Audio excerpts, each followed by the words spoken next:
प्रियजन हो, दानिएल भविष्यवाणी या मालिकेमध्ये आज आपण संदेश क्रमांक 25 पाहणार आहोत, ज्याचं शीर्षक आहे दानिएल 11 ची भविष्यवाणी.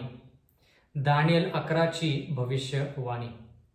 जसं आपण मागील संदेशामध्ये पाहिलं की दानिएल 8 आणि दानिएल 9 जसं एकत्रित शिकलं पाहिजे, तसंच दानिएल 10, दानिएल 11 आणि दानिएल 12 हे 3 अध्याय जे आहेत ते एकत्रित शिकले पाहिजेत. बंधू आणि भगिनींनो, आपण दानिएल 10 पाहिलं आणि त्या ठिकाणी हिदकेल नदीवरचा जो दृष्टांत आहे, जो दानिएलाला प्राप्त झाला, त्याच्याविषयी थोडं आपण शिकलो. त्या ठिकाणी येशू ख्रिस्त आला, त्या ठिकाणी गब्रिएल आला, त्यांनी दानिएलाला मदत केली.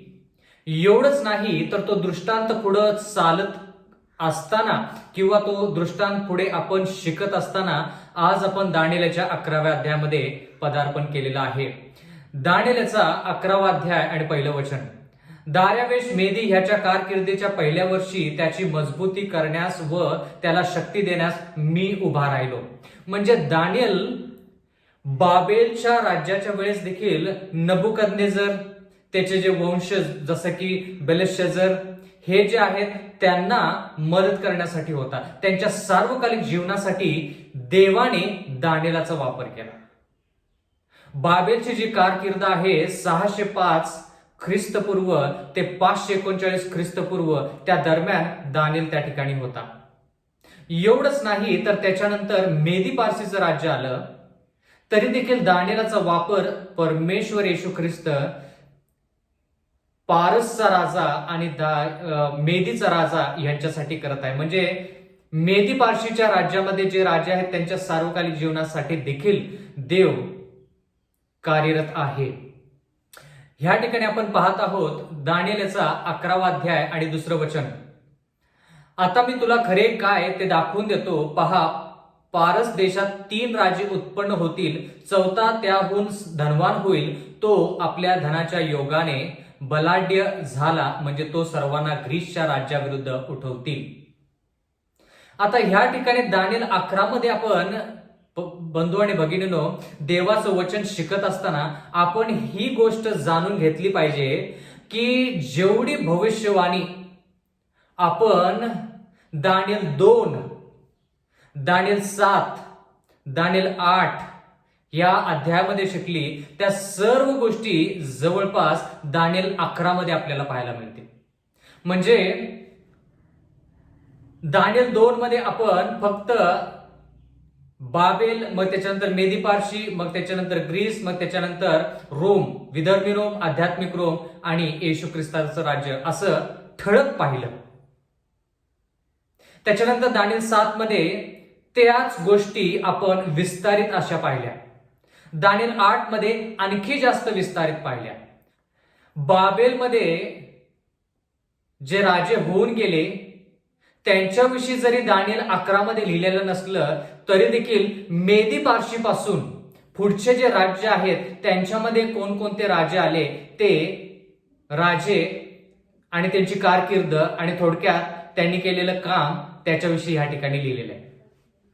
म्हणून दानिएल 11 जो आहे तो मेदी पारशी पासून सुरू झालेला आहे.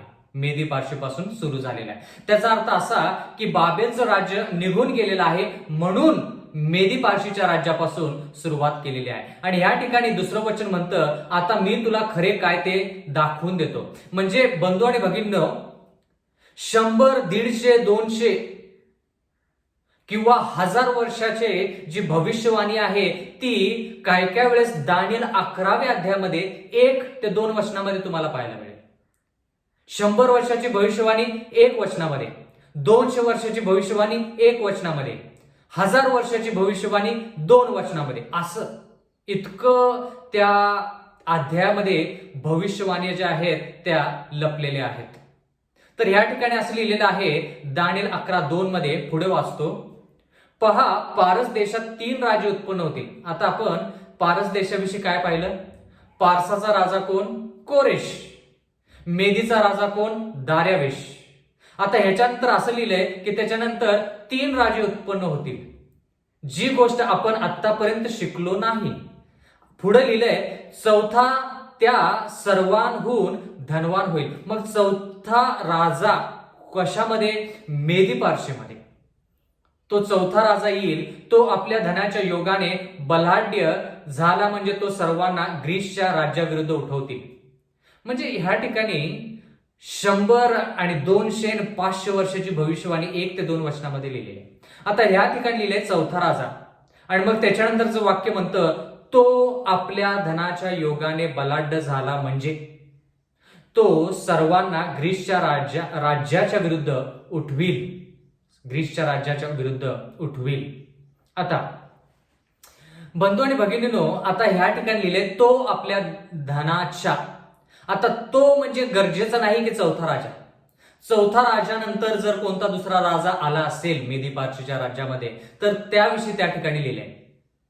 कारण की खूप तुम्हाला ह्या ठिकाणी आता तो, त्याने, तसा, तो, त्याने हे शब्द जे आहेत ते गरजेचे नाहीत की एकाच राजासाठी, वेगवेगळ्या राज्यांसाठी देखील वापरले गेले जाऊ शकतात. आता आपण दानिएल 11:1 आणि 2 मध्ये मेदी पारशीचं राज्य याच्याविषयी पाहिलं. आता मेदी पारशीचं राज्य गेल्यानंतर दानिएल याचा 11वा अध्याय 3ऱ्या वचनामध्ये लिहिले, आणखी एक प्रबळ राजा उत्पन्न होईल, तो आपली सत्ता फार गाजवील आणि आपल्या इच्छेस येईल तसे करेल. आता ह्या ठिकाणी उत्पन्न होईल, उठेल किंवा ह्या ठिकाणी येईल, हे जे शब्द आहेत हे शब्द फार महत्वाचे आहेत. कारण की ज्या वेळेस आपण प्रेषितांचे कृत्य याच्या 7व्या अध्यायानुसार आणि विशेष करून 54वे वचन आणि त्याच्यानंतर की स्तेफनला धोंडमार करण्यात आली, प्रेषितांचे कृत्य याच्या 7व्या अध्यायामध्ये आपण ते वाचलं. आणि जी सुवार्ता आहे ती सुवार्ता यहुद्यांकडून काढून विधर्मी यांच्याकडे गेली. म्हणजे त्या ठिकाणी ज्यावेळेस स्तेफनला धोंडमार करण्यात आली त्यावेळेस स्तेफननं, जर तुम्हाला आठवत असेल तर पहा, स्तेफननं स्वर्गाकडे लक्ष दिलं आणि त्याला येशू ख्रिस्त पित्याच्या उजव्या बाजूला उभा असलेला पाहायला मिळालं. म्हणजे येशू ख्रिस्त पित्याच्या उजव्या बाजूला स्वर्गामध्ये उभा आहे असं त्यानं पाहिलं. म्हणजे ह्या ठिकाणी यहुदी हे राष्ट्र देवाचं राष्ट्र जरी असलं तरी सुवार्ता त्यांच्याकडून काढून घेण्यात आली आणि नवीन राष्ट्राचा म्हणजे विधर्मी राष्ट्राचा जे कोणी त्याच्यावरती विश्वास ठेवतील, येशू ख्रिस्तावरती विश्वास ठेवतील, त्यांचा वापर करण्यात येईल असं त्या ठिकाणी आपण पाहिलं. म्हणजे उठणे, उत्पन्न होणे, उभा राहणे म्हणजे नवीन राष्ट्र किंवा नवीन राज्य स्थापित होणे. तर दानिएल 11:3 मध्ये ग्रीसचं राज्य स्थापित होतं हे आपण थोडक्यात पाहत आहोत. एवढंच नाही तर पुढे लिहिलेलं आहे, तो आपली सत्ता फार गाजवेल आणि आपल्या इच्छेस येईल तसे करेल. आता ग्रीसच्या राज्याविषयी आपण पाहिलं की अलेक्झांडर जो सिकंदर राजा जो आहे त्याने काय केलं, स्वतःच्या इच्छेप्रमाणे तो प्रबल झाला. एवढंच नाही, दानिएल 11:4 मध्ये लिहिलेलं आहे, तो उदयास आला ना आला तोच त्याचे राज्य मोडून 4 दिशांना त्याचे विभाग होतील, तरी त्याच्या संततीच्या वाट्यास काहीही येणार नाही. आता आपण पाहिलं दानिएल 7 मध्ये की तो चित्ता जो ग्रीसच्या राज्याला दर्शवायचा त्याला 4 शिरे होती म्हणजे 4 डोकी होती. म्हणजे थोडक्यात ग्रीसच्या राज्याविषयी आपण पाहिलं की सिकंदर राजा जो प्रबळ झाला पण तो युद्धामध्ये न मरण पावता देवाचं वचन म्हणतं की तो उदयास आला न आला तोच त्याचे राज्य मोडून 4 दिशांमध्ये त्याचं राज्य विभाजन केलं जाईल. म्हणजे त्याचा मृत्यू झाल्यानंतर 4 सेनापती जे आहेत ते त्याचं राज्य विभागून घेतील. म्हणजे बंधू आणि भगिनींनो, जर आपण सिकंदर राजाचा विचार केला तर सिकंदर राजा एका पाठीमागे एक लढाई करून राज्यांना पादाक्रांत करायचा आणि पराजित करून ते त्याच्या सत्तेखाली आणायचा. तो त्यांच्या सैन्यांना विश्रांती देत नसे, कारण की त्याला माहित आहे की जर विश्रांती दिली तर बहुतेक त्यांना परत युद्धासाठी जागृत करण्यासाठी फार त्रास होईल, म्हणून तो सातत्यानं लढाई करत गेला. पण एक वेळेस असं झालं की तो ज्या वेळेस मरण पावला तर त्याची सत्ता जी आहे ती त्याच्या वंशजाकडे, त्याच्या लेकरांकडे न जाता ते 4 सेनापतींनी काय केलं, ती सत्ता स्वतःकडे घेतली. म्हणजे सिकंदर राजाचा ज्यावेळेस मृत्यू झाला त्यावेळेस त्याच्या कुटुंबाचा, त्याच्या लेकरांचा, बाकीचे जे त्याचे जे पुढं संतती आहे त्या सर्वांचा नाश करण्यात आला, जेणेकरून राजगादीवरती सिकंदरची लेकरं न बसता बाकीचे लोक राजगादीवरती आसानरूढ व्हावे. म्हणून त्याच्या कुटुंबाचा पूर्णपणे नाश करण्यात आला, त्यांना नष्ट करण्यात आलं. आणि 4 सेनापतींनी 4 दिशेला, उत्तर, दक्षिण, पूर्व आणि पश्चिम ह्या बाजूला त्यांनी काय केलं, आपली सत्ता चालवली आणि ते राज्य जे आहे ते 4 दिशेंमधून विभागून घेतलं. आता ह्या ठिकाणी लिहिलेलं आहे, तो उदयास आला ना आला तो त्याचे राज्य मोडून 4 दिशांना त्याचे विभाग होतील, तरी त्याच्या संततीच्या वाट्यास काही येणार नाही, जसं आपण शिकलो. व त्या राज्याचा विस्तार पूर्वीप्रमाणे राहणार नाही, कारण त्याच्या राज्याचे उच्चाटन करून ते त्याच्या संततीस वगळून इतरांना देण्यात येईल. म्हणजे सिकंदर राजाच्या लेकरांना जर ते राज्य मिळायचं होतं तर ते त्यांचा नाश करण्यात आला आणि ती जी सत्ता आहे ती सत्ता 4 सेनापतींनी विभागून घेतली. आता पुढे दानिएलचा 11वा अध्याय आणि 5वं वचन. दक्षिणेचा राजा बलवान होईल आणि त्याचा एक सरदार त्याच्याहून बलाढ्य होऊन त्याला राज्य प्राप्त होईल, त्याचे राज्य मोठे होईल. आता दक्षिणेचा राजा कोण? म्हणून म्हटलं की दानिएल 11 मध्ये आपण प्रत्येक राजाविषयी शिकत बसणार नाही, कारण की हजारो वर्षांची भविष्यवाणी एका वचनामध्ये. म्हणून आपण ठळक मुख्य जे मुद्दे आहेत ते पाहणार आहोत. मेदी पार्शीचं राज्य पाहिलं आपण दानिएल 11, 1 आणि 2 ह्या वचनामध्ये. दानिएल 3 आणि 4 मध्ये आपण ग्रीसचं राज्य पाहिलं. मग दानिएल 5 आणि 6 मध्ये देखील ग्रीसचंच राज्य आहे. आता ह्या ठिकाणी लिहिलेलं आहे दानिएल 11:6 मध्ये, नेमलेल्या वर्षांची मुदत भरल्यावर त्यांचा आपसात मिलाप होईल. आता त्यांचा म्हणजे कोणाचा? म्हणून म्हटलं की ग्रीसच्या राज्यामध्ये खूप राजे असे होऊन गेले आणि ते राजांच्या विषयी 1 शब्द, 2 शब्द, 1 वाक्य असं लिहिलेलं आहे. दक्षिणेच्या राजाची कन्या उत्तरेच्या राजाकडे करार मदार करण्यास जाईल. आता या ठिकाणी दक्षिणेचा राजा त्याची कन्या उत्तरेच्या राजाकडे करार करण्यास जाईल. म्हणून हे जे राजे आहेत त्यांच्याविषयी जास्त सखोल तुम्ही शिकू शकता, पण सध्या मी मुद्देशीररित्या बोलणार आहे. तथापि तिचे बाहुबल कायम राहणार नाही व तो व त्याचे बाहुबलही टिकणार नाही. तर त्या स्त्रीला ज्यांनी आणले, ज्याने तिला जन्म दिला, ज्याने त्या काळात तिला बल पुरवले, त्याच्यासह तिला इतरांच्या स्वाधीन करण्यात येईल. एवढंच नाही, पुढे दानिएल याचा 11वा अध्याय आणि 7वं वचन. तरी तिच्या कुळातील एक अंकुर तिच्या पदावर विराजमान होईल, तो सैन्यासह वर्तमान उत्तरेच्या राजाच्या गडात प्रवेश करेल आणि त्याच्याबरोबर संग्राम करून यशस्वी होईल. म्हणजे ह्या सर्व गोष्टी पाहत असताना आपल्याला वाटेल की आपण गोंधळात पडलेले आहे. कोणाविषयी लिहिलंय, त्याची कारकीर्द काय, किती वर्ष त्यानं सत्ता चालवली. पण एवढंच आपण लक्षात ठेवायचं की हे जे वचनं आहेत हे वचनं ग्रीसच्या काळामध्ये, ग्रीसची सत्ता, ग्रीसची कारकीर्द जर आपण पाहिली तर ती आहे 331 ख्रिस्तपूर्व ते 168 ख्रिस्तपूर्व. त्या काळामध्ये ह्या सर्व गोष्टी झाल्या.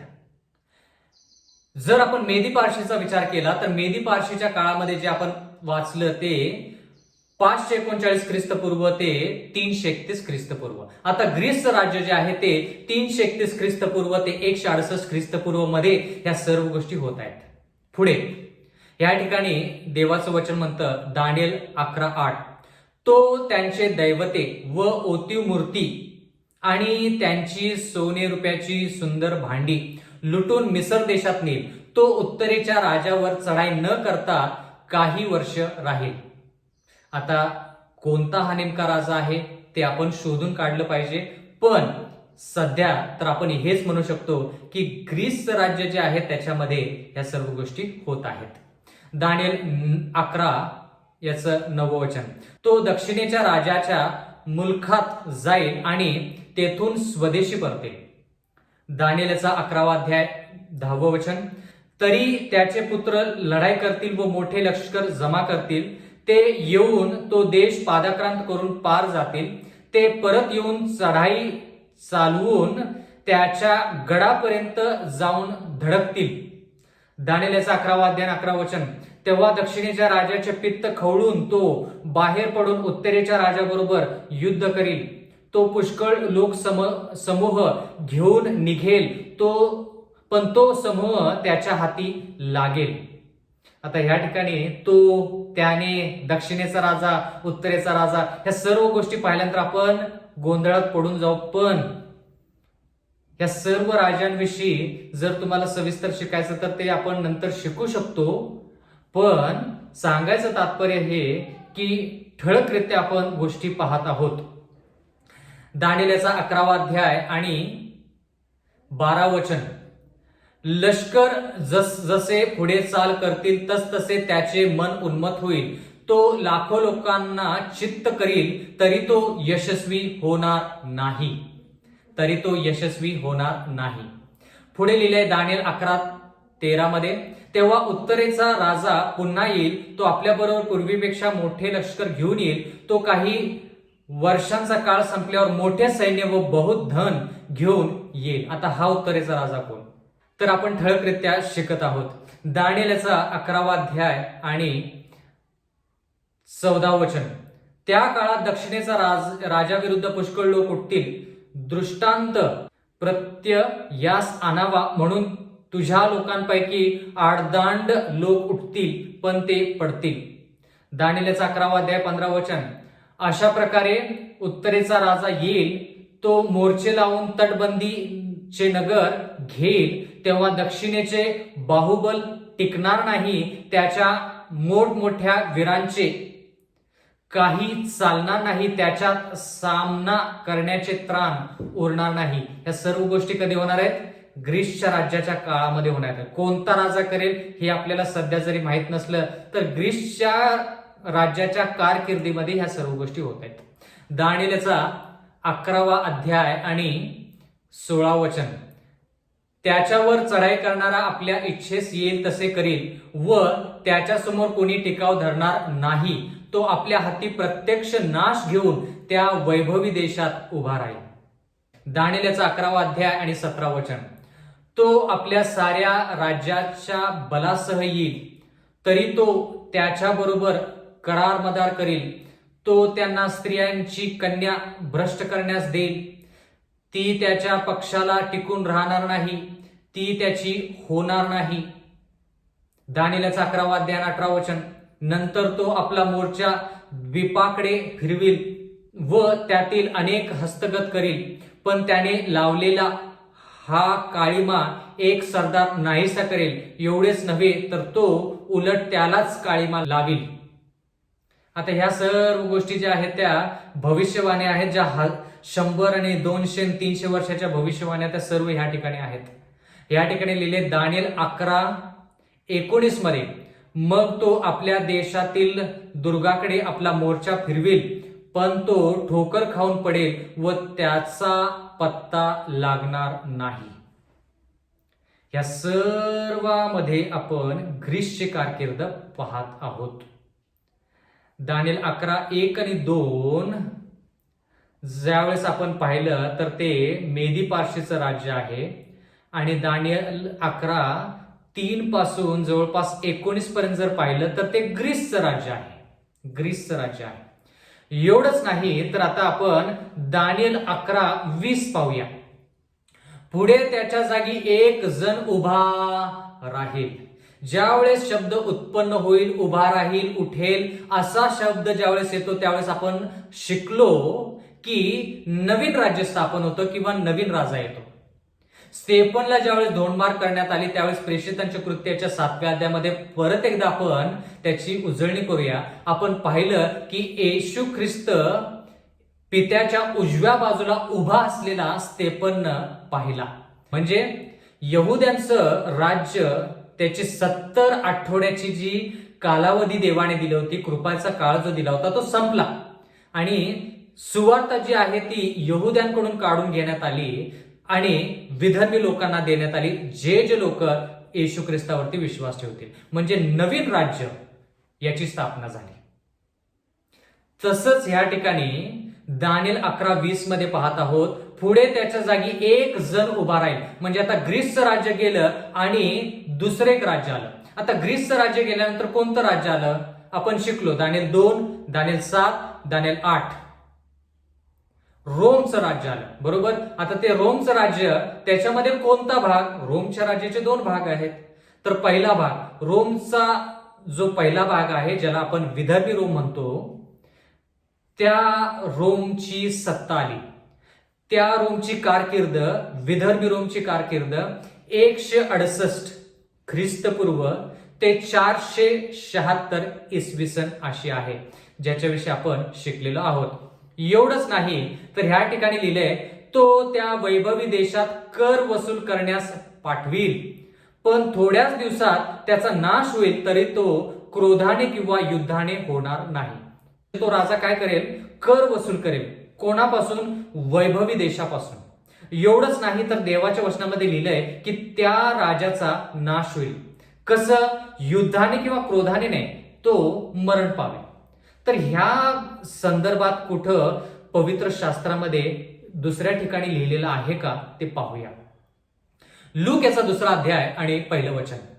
लूक याचा 2रा अध्याय आणि 1लं वचन, म्हणजे विदर्भी रोम जे आहे दानिएल 11:20 पासून, ते आपण जास्तरित्या सिद्ध करत आहोत लूक याच्या 2ऱ्या अध्यायाद्वारे. लूक याचा 2रा अध्याय आणि 1लं वचन. त्या दिवसात असे झाले की, म्हणजे येशू ख्रिस्त जन्मला त्या काळामध्ये, त्या दिवसात असे झाले की सर्व जगाची नावनिशी लिहिली जावी अशी कैसर औगुस्त ह्याची आज्ञा झाली. म्हणजे ह्या राजाने, कैसर राजाने हुकूम काढला की सर्वांची नावनिशी झाली पाहिजे, सर्वांची नावनिशी झाली पाहिजे. ह्या ठिकाणी लिहिलंय लूक याचा 2रा अध्याय 2रं वचन, क्विरिनिय हा सुरियाचा सुभेदार असताना ही पहिली नावनिशी झाली. क्विरिनिय हा सुरियाचा सुभेदार असताना त्याच्या काळामध्ये ही नावनिशी झाली. परत लूक याचा 2रा अध्याय आणि 3रं वचन, तेव्हा सर्व लोक आपापल्या गावी नावनिशी लिहून देण्यास गेले. 4थं वचन, लूक याचा 2रा अध्याय आणि 4थं वचन, योसेफ हा दाविदाच्या घराण्यातला व कुळातला असल्यामुळे तोही गालिलातील नासरेत गावाहून वर यहुद्यातील दाविदाच्या बेथलेम गावी गेला. मग ह्या गोष्टी कधी आहेत? ह्या गोष्टी विदर्भी रोमच्या काळामध्ये आहेत, ज्या वेळेस नावनिशी करण्यासाठी योसेफ गलिलातून तो यहुद्यातील बेथलेहेम नावाच्या गावामध्ये गेला. बंधू आणि भगिनींनो, ज्यावेळेस दानिएल 11:20 मध्ये पाहिलं की तो, म्हणजे तो कैसर राजा, त्याने वैभवी देशात कर वसूल करण्यास पाठवलं, म्हणजे तो संदर्भ जो आहे तो आपण लूक याच्या 2ऱ्या अध्यायामध्ये पाहतो. म्हणजे थोडक्यात दानिएल 11वा अध्याय आणि 20व्या वचनामध्ये आपण विदर्भी रोमच्या काळामध्ये पोहोचलेलो आहोत. थोडक्यात दानिएलचा 11वा अध्याय 21वं वचन, देवाचं वचन म्हणतं, मग त्याच्या जागी त्यांनी राजपदाचा मान न दिलेला असा एक हलका मनुष्य उदयास येईल, पण तो लोक निर्धास्त असता येईल व आर्जवी भाषणे करून राज्य मिळवेल. दानिएलचा 11वा अध्याय 22वं वचन, त्या लोकांचे बळ त्याच्या पुढून पुरासारखे ओसरून जाऊन त्याचा नाश होईल, करार केलेल्या सरदारांचाही नाश होईल. म्हणजे विदर्भी रोमच्या काळामध्ये जे राजे आहेत, म्हणजे 168 ख्रिस्तपूर्व पासून 476 इसवी सन पर्यंत जी कारकीर्द आहे, त्या काळामध्ये काय घडलं ते आपण थोडक्यात पाहत आहोत. म्हणजे येशू ख्रिस्ताच्या काळामध्ये काय घडलं, येशू ख्रिस्तानंतर शिष्यांच्या काळामध्ये काय घडलं, प्रेषितांच्या काळामध्ये काय घडलं, योहान ज्यानं प्रगटीकरण लिहिलं त्याच्या काळामध्ये काय लिहिलं, त्याच्यानंतर काय घडलं, ह्याही गोष्टी आपण या ठिकाणी शिकत आहोत. दानिएलचा 11वा अध्याय आणि 23वं वचन, त्याच्याबरोबर करार केल्यावर तो कपटाने वागेल, तो चढाई करून येईल व थोड्याशा लोकांच्या मदतीने बलाढ्य होईल. दानिएल 11:24, लोक निर्धास्त असता तो प्रांतातल्या सुपीक स्थलावर चालून येईल आणि त्याच्या वडिलांनी व त्या वडिलांच्या वडिलांनीही केले नाही ते तो करील. तो लुटीचे धन लोकांना वाटून देईल, काही काळापर्यंत मजबूत किल्ले घेण्याची तो मसलत करील. तो, त्याने, त्याचे हे फार वेगवेगळे राजे आहेत. एका वाक्यामध्ये जर तो, त्याने, त्याचे असे शब्द आले तर जरुरी नाही, गरजेचं नाही की एक राजा असेल. तो म्हणजे एक राजा असेल, त्याने म्हणजे दुसरा राजा असेल, त्याच्या म्हणजे तिसरा राजा असेल.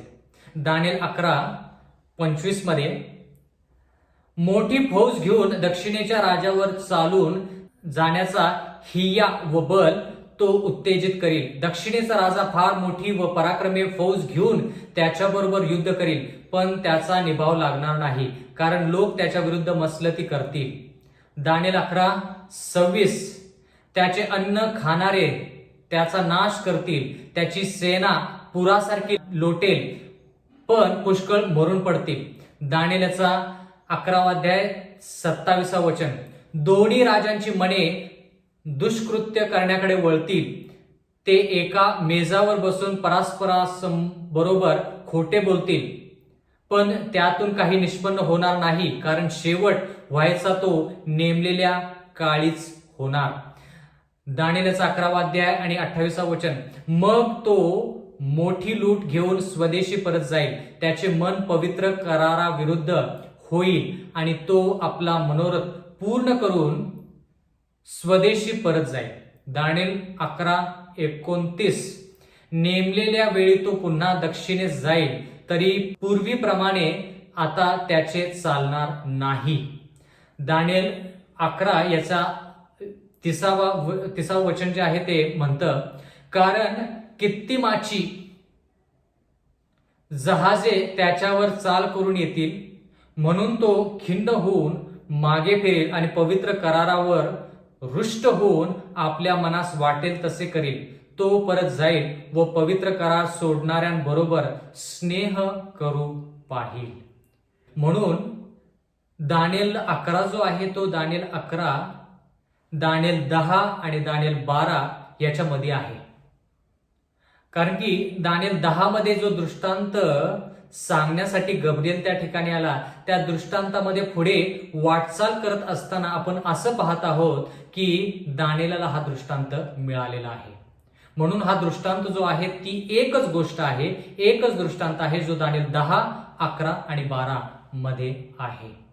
दानिएलचा 11:31 त्याच्या पक्षाचे सैन्य उठावणी करतील, ते पवित्र स्थान, तो दुर्ग ते भ्रष्ट करतील, नित्याचे बलिहवन ते बंद करतील आणि विध्वंसमूलक अमंगलाची ते स्थापना करतील. बंधू आणि भगिनींनो, हे दोन शब्द आपण दानिएल 8 याच्या 13व्या वचनामध्ये पाहिलं. नित्याचा यज्ञयाग व विध्वंसमूलक पातक, देवाचे पवित्र स्थान व देवाचे सैन्य म्हणजे देवाचे लोक कुठपर्यंत पायाखाली तुडवतील. आता आपण दानिएल 11:31 मध्ये रोमचा दुसरा भाग म्हणजे आध्यात्मिक रोम मध्ये पोहोचलेलो आहोत. आध्यात्मिक रोम मध्ये पोहोचलेलो आहोत. सुरुवात केली मेदी पारशी. दानिएल 11:1 आणि 2 मध्ये मेदी पारशी विषयी शिकलो. त्याच्यानंतर दानिएल 11:3 पासून आपण पुढे ग्रीसच्या राज्याविषयी शिकलो, ते दानिएल 19 पर्यंत. दानिएल 11:20 पासून दानिएल 30 पर्यंत आपण रोमचा पहिला भाग म्हणजे विदर्भी रोम विषयी शिकलो. आता आध्यात्मिक रोम विषयी. दानिएल याचा 11वा अध्याय आणि 31व्या वचनामध्ये लिहिलंय की विदर्भी रोम ची कारकीर्द गेली, म्हणजे नित्याचे बलिहवन ते बंद करतील व विध्वंसमूलक अमंगलाची ते स्थापना करतील. कळालं का? आता जर आपण दानिएल 8:13 विचार केला तर त्या ठिकाणी लिहिलंय, देवाच्या वचनामध्ये लिहिलंय की नित्याचा यज्ञयाग आणि विध्वंसमूलक पातक जे आहे ते देवाचे लोक आणि देवाचं पवित्र स्थान त्यांना पायाखाली कुठवर तुडवेल. तर ह्या ठिकाणी नित्याचं यज्ञयाग बंद करतील म्हणजे विधर्मी रोम निघून जाईल आणि विध्वंसमूलक पातक म्हणजे आध्यात्मिक रोम याची स्थापना होईल असं लिहिलेलं आहे. तर आपण दानिएल 8:11 मध्ये शिकलो की नित्य होत असलेले यज्ञयाग त्याने बंद केले व त्याचे पवित्र स्थान त्याने पाडून टाकले, असं दानिएल 8:11 मध्ये आपण शिकलो. पण त्या ठिकाणी शब्द पाडून टाकले जरी असला तर आपण असं शिकलो की नित्य होत असलेले यज्ञयाग त्याने बंद केले. म्हणजे कोणी बंद केले? आध्यात्मिक रोमने नित्य होत असलेले यज्ञयाग म्हणजे विदर्भी रोमला काढून टाकलं आणि स्वतःचं पवित्र स्थान त्या ठिकाणी स्थापित केलं, असं आपण शिकलो दानिएल 8:11 मध्ये. आठवत असेल तर पहा, महत्वाचा मुद्दा आहे. त्या ठिकाणी शब्द पाडून टाकले असं जरी असलं तरी देखील आपण काय म्हणालो? पवित्र स्थान जे आध्यात्मिक रोमचं आहे ते पवित्र स्थान त्यानं स्थापित केले. विधर्मी रोमला काढून टाकल्यानंतर, विधर्मी रोम निघून गेल्यानंतर त्यानं म्हणजे आध्यात्मिक रोमनं त्याचं पवित्र स्थान स्थापित केले, असं आपण त्यावेळेस पाहिलं. जरी शब्द त्या ठिकाणी लिहिले असले तरी देखील काय शब्द लिहिले होते? त्याने आपले पवित्र स्थान पाडून टाकले. म्हणजे आपण त्यावेळेस शिकलो स्थापित केले. तेच शब्द ह्या ठिकाणी. शेवटचं वाक्य दानिएल 11:31 मध्ये, नित्याचे बली हवन ते बंद करतील आणि विध्वंसमूलक अमंगळाची ते स्थापना करतील. एवढंच नाही, दानिएल याच्या 11वा अध्याय आणि 32वा वचन असं म्हणतं, जे करारा संबंधाने दुष्ट वर्तन करतात त्यांना तो खुशामत करून भ्रष्ट करील. आता आध्यात्मिक रोम मध्ये पोहोचलेला आहोत. आध्यात्मिक रोमची कारकीर्द काय? 538 इसवी सन ते 1798 इसवी सन. कशावरून? दानिएल 7:25 मध्ये आपण पाहिलं. दानिएल 7:25 मध्ये आपण पाहिलं की ते लहानचं शिंग जे आहे ते पवित्र जनांना जेर करेल. सणामध्ये आणि शिस्तीमध्ये बदल करण्याचा प्रयत्न करेल. देवाचं सत्य जे आहे ते लहानचं शिंग म्हणजे आध्यात्मिक रोम, म्हणजे अनीतीचा पुरुष, म्हणजे पाप पुरुष, म्हणजे पोपची जी सत्ता आहे, म्हणजे रोमन कॅथलिक मंडळी जी आहे, रोमची जी सत्ता आहे, ते काय करेल? त्याची कारकीर्द, त्याची सत्ता चालवत्या वेळेस लोकांचा जेर करेल. आणि ती कारकीर्द काय होती? 1 काळ, 2 काळ आणि अर्धा काळ म्हणजे 3.5 काळ. 3.5 काळ म्हणजे 3.5 वर्ष. 3.5 वर्षामध्ये 1260 दिवस आहेत आणि 1260 दिवस म्हणजे 1260 वर्ष.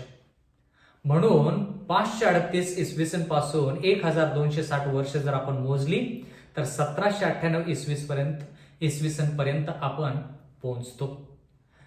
त्या काळामध्ये काय झालं त्या गोष्टी आपण ह्या ठिकाणी शिकत आहोत. बंधू आणि भगिनींनो, महत्वाची वचनं आहेत.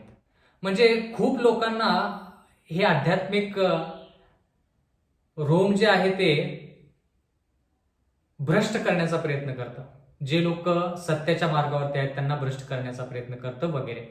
दानिएलचा 11वा अध्याय आणि 33वा वचन, लोकांतले जे सुज्ञ पुरुष ते पुष्कळांना बोध करतील, परंतु ते बरेच दिवस तलवार, अग्नी, बंदिवास व लुटालूट ह्याने संकटात पडतील.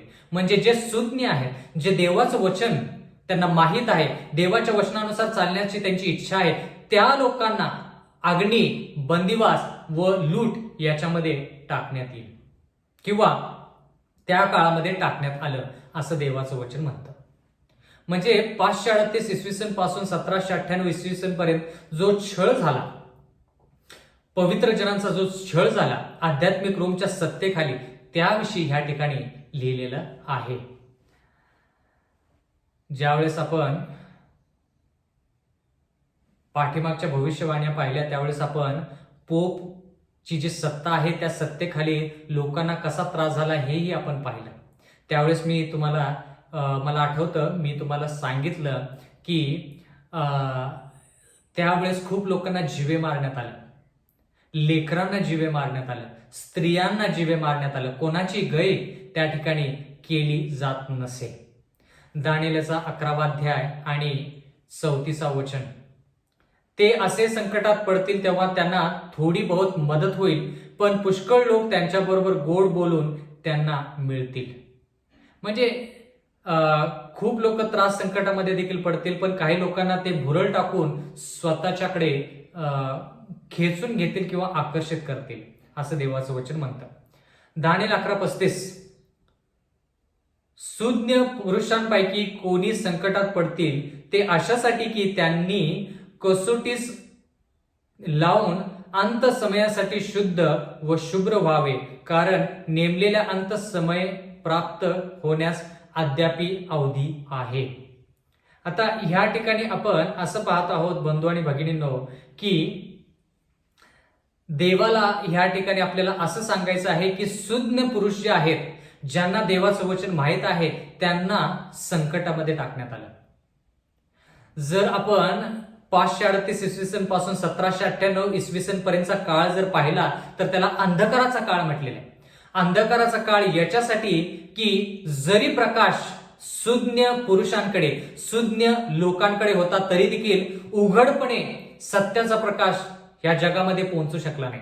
म्हणजे पोपच्या सत्तेखाली लोकांचा छळ झाला, लोकांना प्राणांची आहुती द्यावी लागली आणि पोपच्या सत्तेपासून दूर जाण्यासाठी बंधू आणि भगिनींनो, लोकांनी ती जागा, तो युरोपचा जो भाग आहे तो सोडून वेगवेगळ्या ठिकाणी जाऊन त्यांनी स्वतःला सुरक्षित ठेवलं, स्वतःला स्थापित केलं. बंधू आणि भगिनींनो, ज्यावेळेस असं पोपच्या सत्तेला कळालं की ह्या ठिकाणी पवित्र जन देवाची सेवा करत आहेत, देवाचे भजन गात आहेत, तर पोपचे लोक यायचेत आणि पूर्ण कुटुंबाला नष्ट करायचे. म्हणून त्या काळातील लहान लेकरांना देखील शांत बसून देवाची स्तुती आणि भक्ती कशी करायची हे माहित होतं, जे सध्या आजच्या तरुणांना आणि लेकरांना तेवढं ज्ञान नाही. बंधू आणि भगिनींनो, ह्या ठिकाणी आपण शेकडो वर्षांचा इतिहास पाहत आहोत आणि म्हणून देवाचं वचन म्हणतं की सुज्ञ पुरुषांपैकी कोणी संकटात पडतील ते अशासाठी की त्यांनी कसोटीस लावून अंत समयासाठी शुद्ध व शुभ्र व्हावे. म्हणजे अंत समय जो येणार आहे, शेवटचा काळ जो येणार आहे, त्याच्यासाठीची जी तयारी आहे, ती जी तयारी आहे, ती तयारी करण्यासाठी देवाने हा 1260 वर्षाचा जो काळ आहे, तो 1260 वर्षाचा काळ त्या लोकांसाठी त्रासदायक असा देवाच्या इच्छानुसार झाला, जेणेकरून शेवटच्या काळामध्ये हेच लोक त्रास संकटातून पार पडल्यानंतर, विश्वास बळकटीला लागल्यानंतर ते शुद्ध होतील व शुभ्र होतील. यासाठी 1260 वर्ष त्यांच्यावरती या पोपच्या सत्तेद्वारे त्रास संकट त्या लोकांवरती आलेला आहे. एवढंच नाही असं लिहिले, कारण नेमलेला अंत समय प्राप्त होण्यास अद्यापी अवधी आहे. आता ह्या ठिकाणी लिहिले नेमलेला अंत समय. आता अंत समय कधी?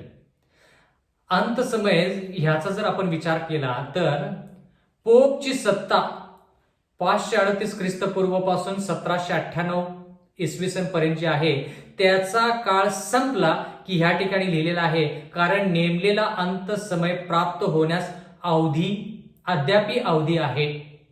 म्हणजे अंत समय जो आहे तो 1798 इसवी सनच्या नंतर सुरू होतो. अंत समय वेगळा आणि समयाचा अंत वेगळा. बंधू आणि भगिनींनो, अंत समय ह्या ठिकाणी कशाला दर्शवतो? पोपची सत्ता संपल्यानंतर. कारण की ह्या ठिकाणी काय लिहिले, सुज्ञ पुरुषांपैकी कोणी संकटात पडतील ते अशासाठी की त्यांनी कसोटीस लावून अंत समयासाठी शुद्ध व शुभ्र व्हावे. अंत समयासाठी शुभ्र आणि शुद्ध होण्यासाठी त्यांना त्या त्रास संकटातून जावं लागलं. मग तो त्रास संकट कधी होता? 538 इसवी सन पासून 1798 पर्यंत. म्हणजे तोपर्यंत तो अंत समय नव्हता. 538 इसवी सन पासून 1798 पर्यंत त्यांचा त्रास संकट त्यांना सहन करावा लागला. तो अंत समय नव्हता. त्या ठिकाणी त्यांना शुद्ध व्हायचं होतं, शुभ्र व्हायचं होतं. कशासाठी? अंतच्या समयासाठी. मग अंतचा समय कधी सुरू झाला? 1798 इसवी सनच्या नंतर. इथून पुढं आपण ह्या गोष्टी लक्षपूर्वक ऐकल्या पाहिजेत. इथून पुढं जर कोणी जगामध्ये तुमच्या उरलेल्या आयुष्यामध्ये म्हणालं की आपण शेवटच्या काळामध्ये आहोत, तर त्यांनी सिद्ध केलं पाहिजे की आपण शेवटच्या काळामध्ये आहोत. आपण जर म्हणतो की आपण अंत समयामध्ये आहे, तर अंत समय म्हणजे शेवटचा काळ जो आहे तो सुरू झाला कधी, त्याच्यासाठी आपल्याला दानिएल 11:35 वचन जे आहे त्याचा आधार घेतला पाहिजे. मग आपल्याला कळेल की अंत समय काय आहे. आपण म्हणतो आपण शेवटच्या काळामध्ये आहे, आपण अंत समयामध्ये आहोत, पण कसं सिद्ध करणार? बाकीच्या ठिकाणी पण थोड्या गोष्टी लिहिलेल्या आहेत, पण अंत समय हा शब्द जो आहे तो दानिएल 11:35 मध्ये.